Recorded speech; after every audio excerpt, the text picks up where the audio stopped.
राजस्थान और मध्य प्रदेश की सीमा पर एक छोटा सा गांव था, नरवलपुर। गांव में करीब 100-120 घर थे। ज्यादातर लोग खेती पर ही निर्भर थे।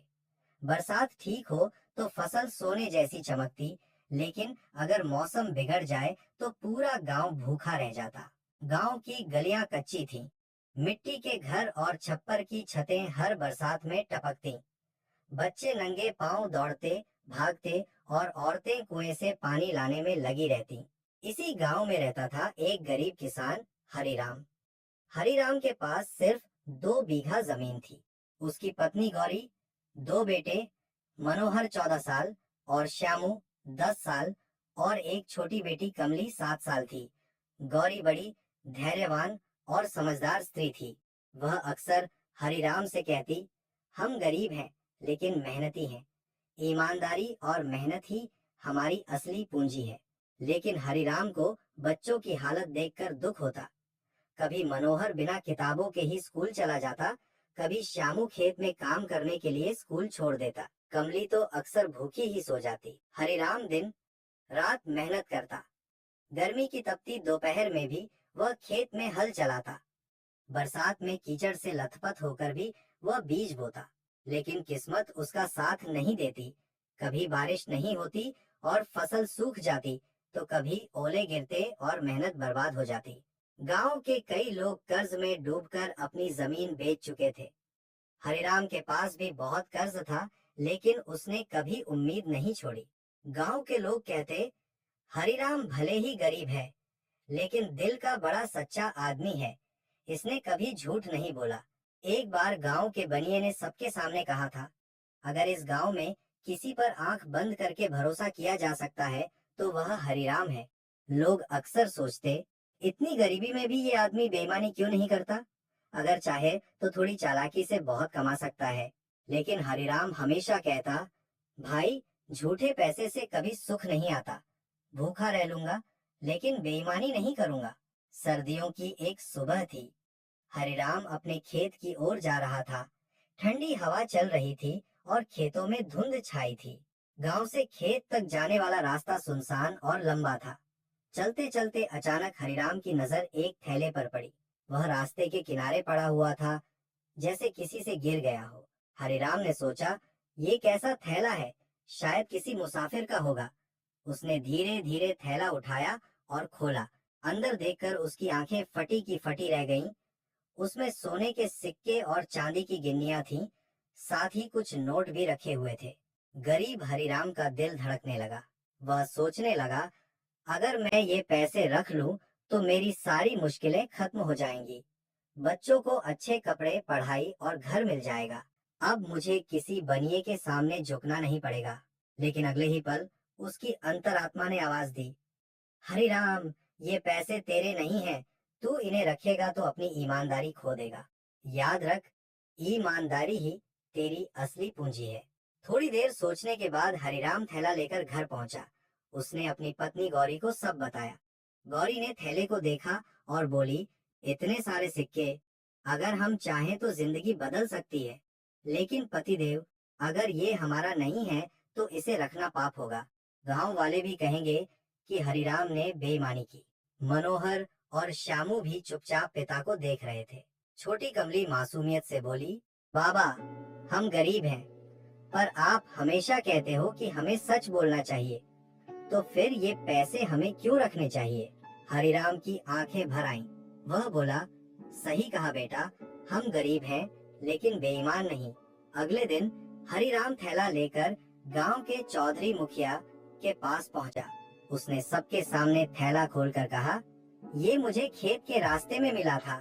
पता नहीं किसका है, लेकिन इसे असली मालिक तक पहुंचाना जरूरी है। गांव वाले हैरान रह गए। इतनी गरीबी में भी हरिराम ने पैसे नहीं रखे। चौधरी बोला, हरिराम, तेरी ईमानदारी काबिले तारीफ है। आजकल लोग थोड़े से लालच में पड़ जाते हैं और तूने इतना बड़ा धन भी लौटा दिया। थोड़ी देर बाद खबर आई कि ये थैला पास के शहर के सेठ शिवनारायण का था। वह गांव से होकर जा रहा था और गलती से थैला गिर गया। सेठ खुद गांव आया और बोला, जिसे मेरा थैला मिला है उसने बहुत बड़ा उपकार किया है। मुझे विश्वास नहीं हो रहा कि इतने ईमानदार लोग अभी भी इस दुनिया में हैं। सेठ ने थैले को देखकर राहत की सांस ली और फिर हरिराम से कहा, किसान भाई, मैं तुम्हारा जीवन बदल दूंगा।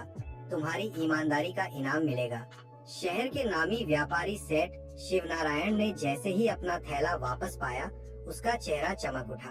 वह बोला, किसान भाई, तुमने सिर्फ मेरा धन नहीं लौटाया, बल्कि मेरी उम्मीद भी लौटा दी कि इस दुनिया में अब भी सच्चे लोग रहते हैं। गरीबी में भी जिसने ईमानदारी छोड़ी नहीं, वो इंसान हीरा होता है। गांव वाले चारों तरफ खड़े होकर हरिराम को देख रहे थे। सेठ ने कहा, मैं तुम्हें खाली हाथ नहीं जाने दूंगा।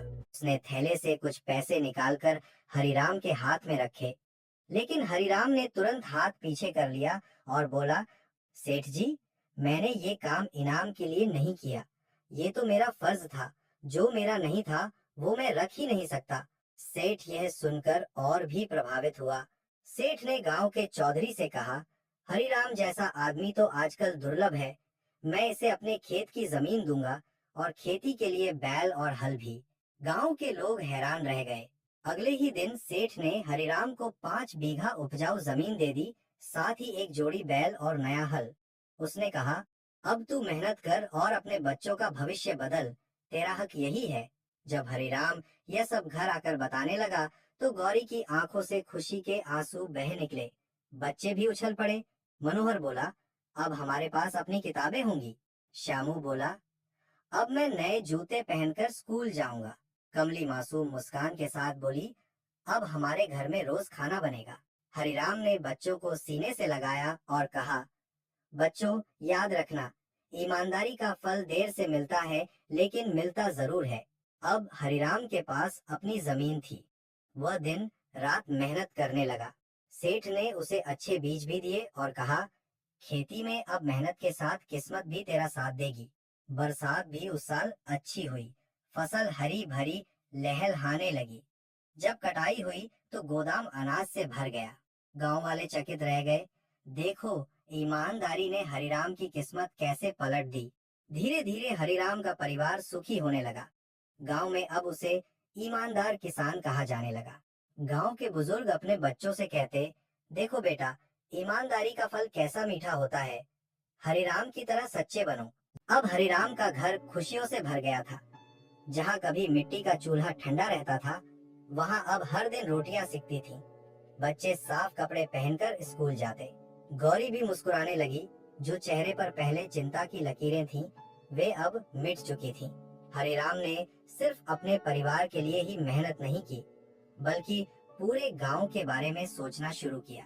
उसने कहा, अगर मेरे पास जमीन और अनाज है, तो क्यों ना इसका थोड़ा हिस्सा गरीबों के लिए रखा जाए। जब भी किसी गरीब के घर अनाज की कमी होती, हरिराम अपने गोदाम का दरवाजा खोल देता। लोग कहते, सचमुच ईमानदारी का फल सिर्फ हरिराम तक ही सीमित नहीं रहा, बल्कि पूरे गांव तक पहुंचा है। हरिराम ने सिर्फ अपने परिवार के लिए ही मेहनत नहीं की, बल्कि पूरे गांव के बारे में सोचना शुरू किया। उसने कहा, अगर मेरे पास जमीन और अनाज है, तो क्यों न इसका थोड़ा हिस्सा गरीबों के लिए रखा जाए। जब भी किसी गरीब के घर अनाज की कमी होती, हरिराम अपने गोदाम का दरवाजा खोल देता। लोग कहते, सचमुच ईमानदारी का फल सिर्फ हरिराम तक ही सीमित नहीं रहा, बल्कि पूरे गांव तक पहुंचा है। हरिराम ने सिर्फ अपने परिवार के लिए ही मेहनत नहीं की, बल्कि पूरे गांव के बारे में सोचना शुरू किया।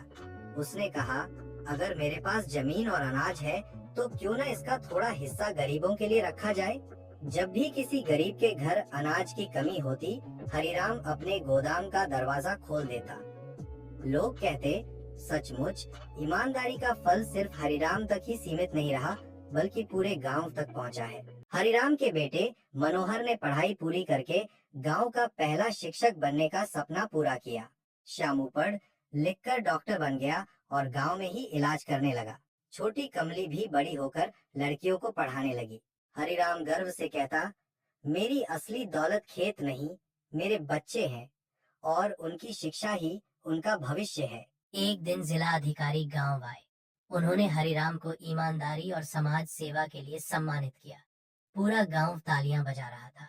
हरिराम मंच पर खड़ा होकर बोला, मैं कोई बड़ा आदमी नहीं हूँ, बस सच और मेहनत के रास्ते पर चला हूँ। अगर हम ईमानदारी और दया का साथ न छोड़ें, तो किस्मत अपने आप बदल जाती है।